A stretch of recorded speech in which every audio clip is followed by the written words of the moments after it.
welcome to the Retaliation Realm channel. We hope you enjoy today's story. Once, my dad, who works in a factory, cancelled the engagement right after my stepmom said so. She, being quite mean, threw tea on my dad's face while laughing like crazy. Surprisingly, my stepdad didn't scold her. The tea stain spread on the suit my dad had specially cleaned for the occasion, but luckily, the tea was just lukewarm, so no burns. I handed a napkin to my dad, and Evan, panicking, tried to clean the suit. Despite worrying about injuries, Evan couldn't help but laugh at his parents' behavior. During this chaos, my dad, without saying anything, stood up straight, pointed at them, and declared he would ruin their company in a voice I'd never heard before. He took my hand, and we left the chaotic scene behind. Evan apologized to my dad and quickly followed us, but my dad gravely said, "There's no need. I'm Yvonne Warner, a 26-year-old office worker with a bit of a family situation. My mom passed away when I was little, and my dad raised me alone. He worked at a factory but never missed any of my school events. In college, I dated Evan, who was 2 years older. Evan was gentle and polite, but there was some conflict with his parents. Despite that, I continued dating him, proud of how he put me first. I wanted to introduce him to my dad and see their reactions. When we bumped into my dad on a date, there was a mix of fear and excitement. Evan nervously introduced himself to my serious-looking dad. Evan, looking tense, bowed deeply and greeted my dad. My dad, happy to accept, smiled warmly and started chatting with him. "So, you're Yvonne's boyfriend? Don't be so nervous.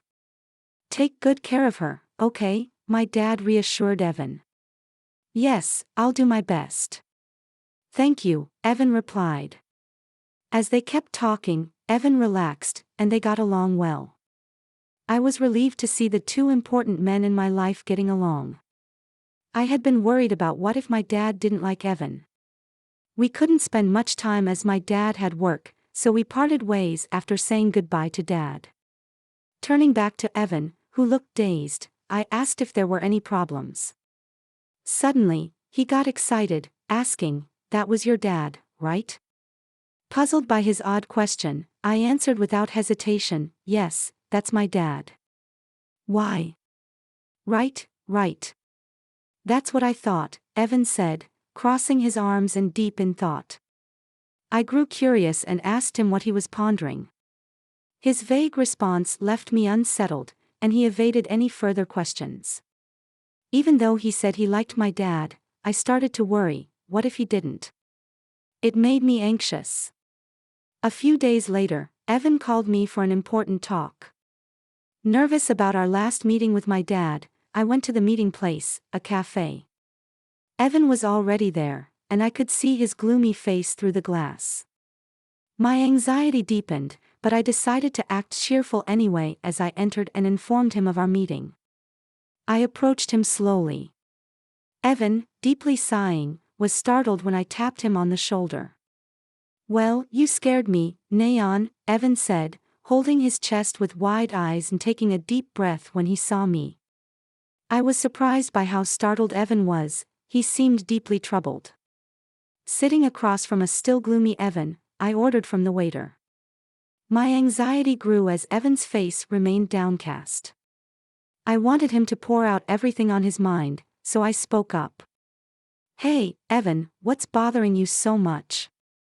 Is there something wrong with my dad?" When I asked this, Evan quickly looked up and immediately denied it. "Not. I respect your dad. It's just my. He trailed off and looked down again.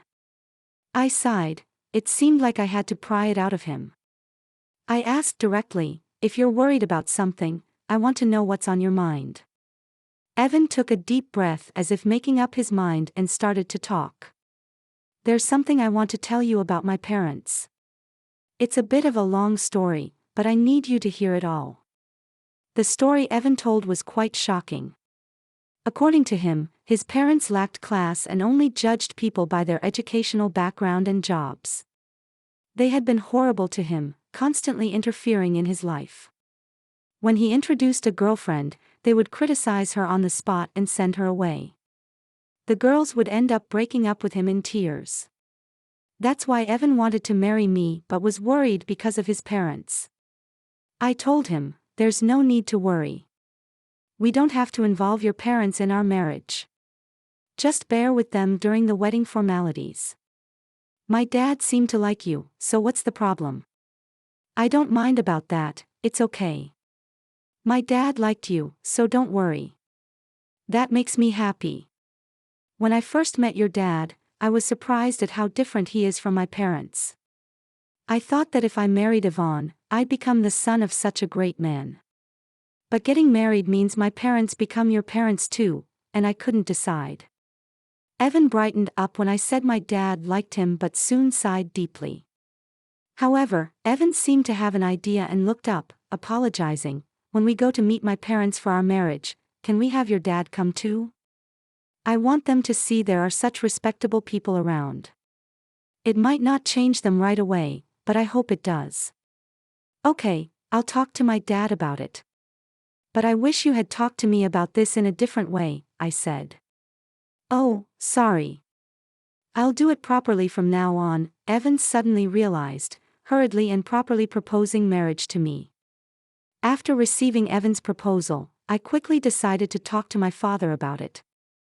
Initially hesitant, my father agreed when Evan came to formally ask for my hand in marriage. Then Evan and I set a date to meet his parents. On the day of the visit, all dressed up, we stood at the front door of Evan's family home, meeting Evan's parents for the first time. After hearing such stories, I was understandably nervous. My father, trying to lighten the mood, laughed and encouraged us. No need to be so tense. Evan's parents are just a bit overly concerned. Be confident, my dad said, patting me on the back. Feeling reassured by my dad's encouragement, my nerves eased slightly. As it was time, Evan rang the doorbell, but there was no sound. We even wondered if they were not home. In a slight panic, Evan rang again, but still, there was no response. Not wanting to make a bad impression in front of my father, Evan excused himself and went inside. For a moment, my father and I exchanged glances and waited silently for Evan. Soon, Evan came out looking flustered. Before I could ask what happened, Evan began making excuses with a forced smile. Sorry, there was a bit of a delay, but please wait, we'll be ready soon, and with that, he went back inside. My father sighed in exasperation, and I felt increasingly worried inside. This incident might even jeopardize our wedding plans. My father isn't short-tempered, but he dislikes dishonesty, so I couldn't help but consider the worst-case scenario. Lost in these thoughts, Evan finally came out and awkwardly invited us in. Inside, his parents were waiting, but their demeanor was odd. His mother greeted us with a sly grin while his father looked away disinterestedly. We were led to the living room, but the tea served was hastily prepared and lukewarm. Despite Evan's silence and the tense atmosphere, I decided to push through with the introduction. Evan, regaining his composure, introduced my parents and, at the same time, introduced us as well. Feeling the warmth of Evan's thoughtful introduction of both my father and me equally, our hearts were filled with gratitude. However, his parents sneered at the introduction, and in the next moment, his mother's hand reached for a teacup. "Factory working father, let's call off the engagement," she said. As soon as she said that, my mother-in-law splashed tea on my father. My father-in-law, who was smiling and giggling next to her, did not blame my mother-in-law for her actions. The stain on the suit my father had specially cleaned for this day spread quickly. Fortunately, the tea that was thrown at my dad was lukewarm and almost cold, so there was no worry about burns. Shocked, I offered my dad a handkerchief while Evan panicked, wiping off my dad's suit. Evan, worried about injuries, was angry at his parents, who only laughed in response. Meanwhile, my dad said nothing but stood up and pointed at them, saying, then I'll ruin your company," speaking in a voice I'd never heard before. He took my hand, and we left the oak corner house behind us. Evan's voice scolded his parents, then quickly followed us. "Father, mother-in-law, I'm sorry. I'll have my parents apologize later," Evan pleaded. "No need, we're done with them anyway," my dad said gravely, patting Evan's shoulder. We went back to our house, and Evan and my dad immediately changed clothes. During that time, Evan was earnestly apologizing outside my dad's room, and I could hear my dad's troubled voice occasionally. However, I was too shocked by what Evan's parents had done to pay attention. I knew they wouldn't be easy to get along with, but I didn't expect such behavior. I was furious that they insulted my dad. Sitting on the living room sofa, clenching my fists, I replayed the event in my mind. It wouldn't help the situation, but I couldn't help it. When my dad finished changing, he and Evan came into the living room. Evan immediately apologized to me, almost bowing down. "Yvonne, I'm sorry. I never expected them to do such a thing, especially to insult your dad. I'm truly sorry. I did something terrible," Evan said, clearly knowing it wasn't something easily forgiven. His sincerity was evident as he didn't even ask for forgiveness. That meant I had to apologize to Evan as well. I took Evan's hand as he kneeled on the floor and apologized. "I'm sorry too. I should not have suggested it without knowing everything. I didn't expect things to turn out this way," I said. Then I turned to my dad and apologized with all my heart. "Dad, I'm sorry this happened because of my thoughtless suggestion." My dad just looked down, troubled, and shrugged his shoulders. It was hard for him to say anything. None of us expected this outcome, but that meant my dad's threat was serious. I decided to ask him about it. "Dad, was what you said true? Are you going to ruin their company?" I asked. My dad glanced at Evan and then nodded firmly. "Yes, it's true. I'm going to ruin their company. Their business was already struggling, so I've been thinking about what to do. This seems like a good opportunity to cut ties." My father's eyes revealed unwavering determination. He runs an industrial company, serving as both the factory manager and CEO of a renowned top-tier local enterprise. Initially, he started as a worker in this factory, giving up his dream of becoming a painter to raise me, Al, after my mother passed away. He worked tirelessly at the well-paying local factory, and his hard work was recognized with several promotions. Eventually, he caught the attention of the former CEO, who also served as the former factory manager, and chose my father to take over the company when he decided to retire. The company expanded its business, owning various subsidiaries, and one of these subsidiaries is managed by Evan's father, my father-in-law. We discovered this during our recent visit. Ideally, my father-in-law should have realized this. Unfortunately, due to Evan's mother's premature actions, his parents' prejudices prevented this from being clarified, leading to the current situation. My father mentioned that his company was facing some management difficulties, and he was pondering what to do, considering layoffs to improve management. However, he'd rather avoid that. "It's a good opportunity to decide which parts to downsize," my father said with a troubled smile, clearly reluctant to lay off any of his employees. After Evan's serious conversation with my father, he asked Evan in a low voice about his decision to close down his father's company. Evan hesitated at first but then looked firmly at my father and replied, "I've already cut ties with him. They did something unforgivable, and I think part of the consequence is paying for their actions. More than that, I want them to reflect on what happened, including this incident. But I have a request. I know it's awkward to ask at this time, but please let me get engaged to Yvonne. I know I've caused trouble with my parents, but more than anything, I want to be with Yvonne. Please forgive me." Crossing his arms, my father pondered Evan's words.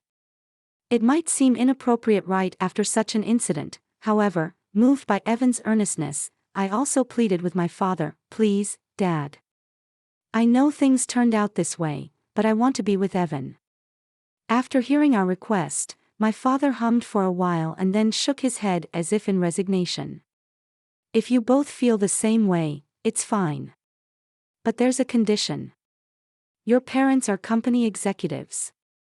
I want to know what you plan to do with their employees. If you can't do that, your marriage is off," my father said, then sent Evan away without even glancing at me before returning to his room. A few days later, Evan came up with a plan for his father's company's employees. He had arranged a meeting with my father, and when I returned from work at 5:23 p.m., they were deep in discussion. It was apparent that Evan had written down possible job placements for all the employees and was showing it to my father. "I hope you can employ them at your company.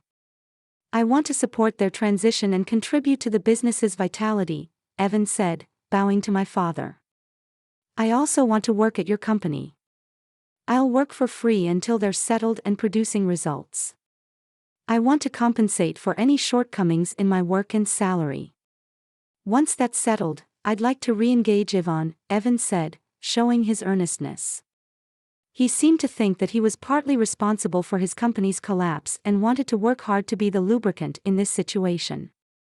"I just found out that our marriage would be delayed, but it's an unavoidable circumstance." "Welcome back, Yvonne. You heard right. I'm sorry for deciding such an important thing on my own, but I thought it wouldn't be fair if I were the only one happy." "Yes, you're too selfish, Dad. Please let me work in the company with Evan. I'll work for free with you too, and I want you to accept Evan's proposal," I said. As I said this, Evan tried to dissuade me, but I firmly insisted and desperately begged my father. While we were doing this, my father didn't say anything, but after repeated pleas, he uncrossed his arms and quietly nodded. Speaking of which, Evan's parents hadn't apologized yet. My father seemed to have been waiting for them for the past few days, but that period had ended. "Time's up," he muttered, beginning preparations to take over my father-in-law's company.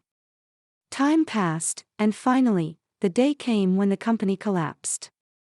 Evan's parents contacted us in protest, summoning the three of us to their home. When we arrived, the place was crowded with people protesting the company's closure. They were all former employees, angry and shouting. It seemed Evan's father hadn't explained anything to the employees. By summoning us, it looked like his parents intended to shift their failure onto us as soon as they saw us. They pointed and started accusing, "Look there, that's the root of all evil. It's not me, they're the ones who ruined the company, not me.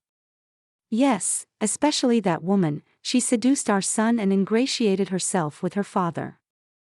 We are victims too, so stop complaining about it." Others also vocally criticized my father and me, attempting to deflect attention away from themselves.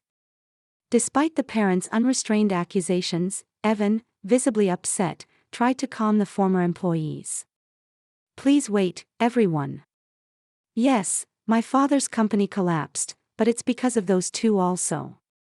I want to help all of you who suffered unfairly with job placements. Please listen to me." Gradually, the commotion subsided, and the former employees turned their attention to us. Evan then called out each person's name, announcing their new job placements. Realizing they were not abandoned, the employees breathed a sigh of relief. After announcing every employee's placement, his parents started causing a scene. "Hey, Evan. What about us? Why are you ignoring us?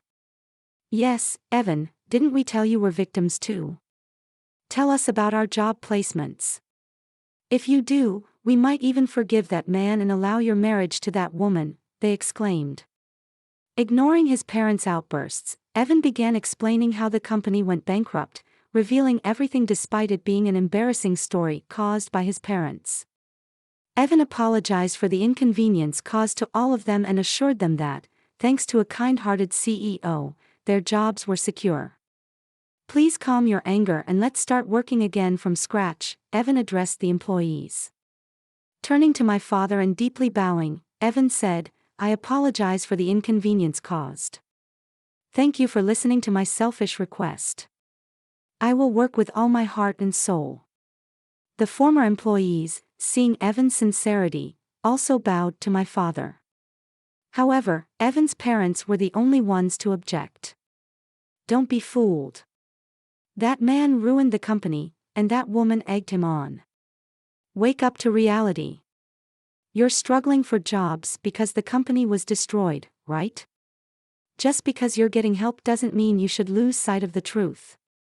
Despite the parents' desperate appeals, everyone had already heard the story from Evan and understood the situation.